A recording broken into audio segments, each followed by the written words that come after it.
গত ৫ আগস্ট সাধারণ শিক্ষার্থী ও জনতার চাপের মুখে পদত্যাগ করেন সাবেক প্রধানমন্ত্রী শেখ হাসিনা। বর্তমানে তিনি এবং তার ছোট বোন শেখ রেহানা ভারতে অবস্থান করছেন। এরপর থেকে শেখ হাসিনার অবস্থান নিয়ে দেশে নানা গুঞ্জন ও জল্পনা চলছিল। তবে সম্প্রতি গুঞ্জন ছড়িয়েছে শেখ হাসিনা ভারত ছেড়ে মধ্যপ্রাচ্যের দেশ আরব আমিরাতে পাড়ি জমিয়েছেন। যদিও নিশ্চিতভাবে কোনো সূত্রই বিস্তারিত জানায়নি যে তিনি কখন কিভাবে ভারত ছেড়েছেন।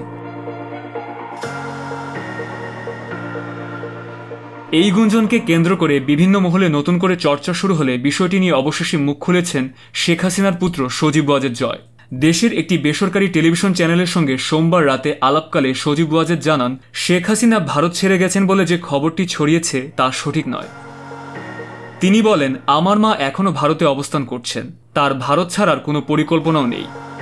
এর আগে একাধিক সূত্র জানায়, যুক্তরাষ্ট্র ভারতের কাছে জানতে চেয়েছে শেখ হাসিনা কিভাবে কোন অবস্থায় দিল্লিতে অবস্থান করছেন।